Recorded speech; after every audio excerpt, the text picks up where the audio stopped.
Doctor साहब एक बात तो कहूँगा, जैसे हम जिस एरिया में रहते हैं, जैसे हिसार में रहते हैं, एनसीआर का दिल्ली हमारे पास है, और आपको पता है कि प्रदूषण का स्तर क्या है। तो ऐसे के अंदर अब कोई बाइक पे जा रहा है, कोई गाड़ी में जा रहा है, पोल्यूशन लेवल आपको पता ही है, तो इसके अंदर शरीर का ध्यान रखना, स्पेशली स्किन का, कैसे पॉसिबल है सर?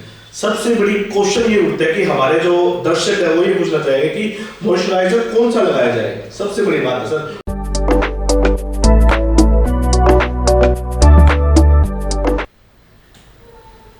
नमस्कार, आदाब, सत श्री अकाल, स्वागत है आपका हिसार टुडे के खास शो हेल्थ बुलेटिन में। हाँ जी, सर्दियां अपनी रफ्तार पर है, ऐसे में कैसे करें स्किन का ख्याल, तो हमारे साथ मौजूद है doctor Anoop Goyal, skin specialist. स्वागत है डॉक्टर साहब। नमस्ते। नमस्ते डॉक्टर साहब, हिसार टुडे के इस खास हेल्थ बुलेटिन में आपका स्वागत है। जैसे कि सबसे बड़ी आजकल लोगों में मिथ रहती है कि स्किन को हम कैसे केयर करें, स्किन की केयर कैसे करें, खासकर इस मौसम के अंदर जो सर्दी का मौसम है। तो डॉक्टर साहब, स्पेशली जो ओपीडी होती है वो कैसे मरीज आपके पास आ रहे हैं? इस मौसम में प्रायः सबसे कॉमन मरीज खुश्की की वजह से खारिश का जी। तो ऐसे मरीजों को हम क्या सलाह देते हैं कि गुनगुने पानी में नहाएं जी। नहाते खूब मॉइस्चराइजर हो या नारियल तेल की खूब मालिश जी। करें और हल्की साबुन मतलब मॉइस्चरी साबुन का प्रयोग करें। पूरे बाजू के कपड़े पहने, पूरे पैरों के कपड़े पहने, बिल्कुल अंदर सूती हो और वुलन उनके ऊपर हो। कोशिश करें कि वुलन आपकी स्किन में टच ना हो। बिल्कुल।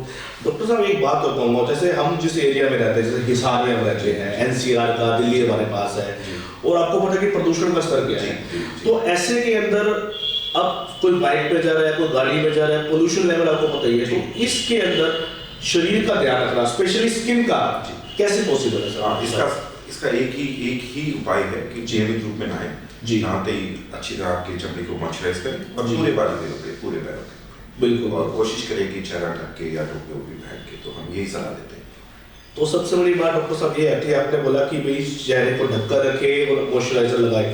सबसे बड़ी क्वेश्चन ये उठता है कि हमारे जो दर्शक है वो ये पूछना चाहेंगे कि मॉइस्चराइजर कौन सा लगाया जाए, सबसे बड़ी बात है सर। डॉक्टर साहब, मैं भी खुद देखूं या मेरे बच्चे या मेरी वाइफ या जो भी हमारा सर्कल होता है, इंस्टा पे ऐड चल रही है, फेसबुक पे ऐड चल रही है, 2 मिनट में आप ग्लो लेके आए, सुंदर सा चेहरा पाए, उपटन लगाने की जरूरत नहीं है। तो डॉक्टर साहब, ये 2 मिनट वाला ग्लो क्या है और एक्चुअल में क्या लगाऊं कि मेरे स्किन भी ग्लो हो जाए और मुझे मतलब ऐसा कुछ हो रहा है, सब कुछ है क्या?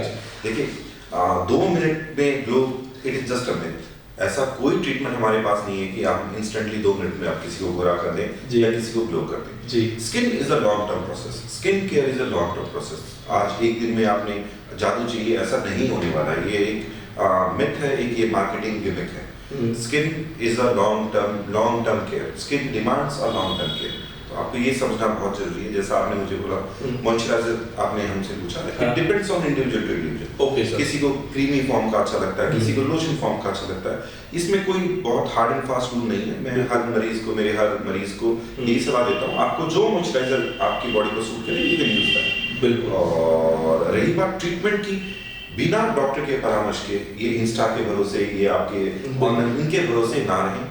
कभी भी आपको किसी भी प्रोडक्ट की नीड है तो आप अपने डॉक्टर से परामर्श लेके ही आगे यूज करें। तो बिल्कुल डॉक्टर साहब, जैसे आपने बोला कि मॉइस्चराइजर आपको जैसे जिसकी स्किन जैसी हो, तो डॉक्टर साहब ये तो अब चल पड़ा 10-15 साल पहले। हम जब छोटे थे, हमारे दादी नानी, इवन अब भी मेरी मम्मा जो है ना, इतनी अच्छी स्किन है, या मेरी दादी थी, उन्होंने क्या करते कि वही सर्दी आ गई है बेटा, गोले का तेल लगा ले, नारियल का तेल लगा ले, गोले नारियल का, कोकोनट ऑयल। तो एक्चुअल में कोकोनट, आपने जो अपनी बात है, डॉक्टर्स बहुत कम होते हैं जो ऐसे रिकमेंड करते हैं कि आप नारियल का तेल लगाएं। तो एक्चुअल में नारियल तेल के अंदर ये रामबाण है सर? ये नारियल तेल चमड़ी के लिए रामबाण है, खुश्की के लिए रामबाण है। बिल्कुल सर। और लोग कहते हैं कि धूप के अंदर अगर आप मालिश करके बैठ जाए तो उससे क्या होगा, इससे मतलब कुछ बेनिफिट होगा? बेनिफिट है। धूप तो अपने शरीर के लिए बहुत आवश्यक होती है। धूप से ही विटामिन डी बनता है जी। तो धूप में बैठना, नियमित रूप में बैठना, ये चमड़ी के लिए लाभदायक ही होता है, अनटिल अनलेस कि आपको कोई धूप की एलर्जी ना हो। बिल्कुल सर। डॉक्टर साहब, एक सर्दियों में सबसे बड़ी कॉमन समस्या रहती है कि हमारे व्हाइट पैच बन जाते हैं, तो वो विटामिन की कमी से है, स्किन डिसऑर्डर? देखिए, व्हाइट पैच हर एक वाइट पैच अलग किस्म का होता है, पर जनरली जो वाइट पैच के बारे में आप बात करते हैं, पहले तो डॉक्टर के परामर्श लेके उसको डायग्नोस करवाएं कि ये किस प्रकार का वाइट पैच है, कि इसमें खुश्की की वजह से है या अन्य कोई चर्म रोग की वजह से। तो अगर खुश्की की वजह से डॉक्टर कोई आपको डायग्नोस करे तो उस पर नारियल तेल सबसे ज्यादा उपयोग रहता है। बिल्कुल बिल्कुल, क्योंकि डॉक्टर साहब अगर मैं तेल लगाऊं धूप में बैठूं, ठीक है आपने सारी बात कह दी, और मैं नारियल तेल लगाऊं तो नारियल तेल भी अब मार्केट में आपको पता ही है कि वो कह रहे हैं कि मेरा बेस्ट, वो कह रहे हैं कि मेरा बेस्ट। अगर मुझे घर पे ऐसा कुछ करना हो तो नारियल तेल भी हम इसमें बात रहती है कि कौन सा लगाया जाएगा। जैसे हमारे घर में जो आम तेल चल रहा है आशीष जी, मेरी माता क्या करती है, ये अपने जो गोले बोलते हैं इकट्ठा हो गया, तो अपनी मंडी में बहुत सारे तेल निकालने वाले बैठे थे, उससे बेस्ट मुझे ऐसा नहीं लगता है। बिल्कुल बिल्कुल बिल्कुल। पहले डॉक्टर साहब क्या हुआ करता कि पूरा परिवार एक साबुन से जी सब कुछ हो जाएगा। आजकल एक साबुन से नहाना क्या उचित है? नहीं, एक साबुन से कभी भी नहाना उचित नहीं है। कारण क्या है कि जैसे साबुन आपके चमड़ी पे लगता है तो आपकी चमड़ी में जो इन्फेक्शन है कोई दूसरा उसको प्रयोग करे तो उनको लगने की संभावना ज्यादा हो जाती है। तो हम यही रेकमेंड करेंगे साबुन हर इंडिविजुअल का अलग होना चाहिए। और साबुन भी कैसा यूज किया जाए डॉक्टर साहब? सबसे बड़ी बात है, मैं दिखाता हूँ टीवी में देखते हैं कि 99 कीटाणु मार दिए, इसमें इतना हो गया। एक्चुअल में सोप जो होती है सर, अब साबुन सबसे बड़ा तो वही बंदे ने शैम्पू लगाया, शैम्पू लगाया, उसके बाद की बात होती है मॉइस्चर। तो साबुन कैसा यूज किया जाए? अगेन ये इंडिविजुअल पे ही डिपेंड करता है, किसी को कोई इसमें कोई हार्ड एंड फास्ट रूल नहीं है। बट अगर हमसे आप कोई पूछते हो तो अगर आपकी चमड़ी खुश्क है तो मैं ये मॉइस्चर युक्त साबुन आप प्रयोग कीजिए। और इस मौसम में जो छोटे बच्चों के जैसे गाल का फटना, होंठ का फटना, और महिलाओं के मेरे पास स्पेशल, मैंने जब स्टडी किया तो मैं महिलाओं से मिला तो महिलाओं ने ये कहा कि इस मौसम में कहते हैं कि महिलाओं के सबसे ज्यादा बाल झड़ते हैं, डैंड्रफ होता है, तो वो विटामिन की कमी से है या सर्दी की वजह से है या कुछ ना कुछ प्रोडक्ट बार बार यूज कर रहे हैं, मतलब क्या शैम्पू लगाए डॉक्टर साहब? एक्चुअल में इस मौसम में ही बालों का झड़ना और डैंड्रफ क्या है कारण? देखिए, अगर आप मुझसे इंडिविजुअलाइज मतलब जर्नलाइज बात करो तो हेयर फॉल के बहुत सारे कारण होते हैं, जिसमें सबसे प्रमुख कारण आप खुश्की मान सकते हो, डैंड्रफ मान सकते हो। बाकी खान पान किस प्रकार का मतलब डाइट है, डाइट में हरी सब्जियां, नींबू, आंवला, टमाटर, प्रोटीन युक्त थोड़ा सा डाइट एक्स्ट्रा लें, जिनको हेयर फॉल की जो समस्या आ रही है।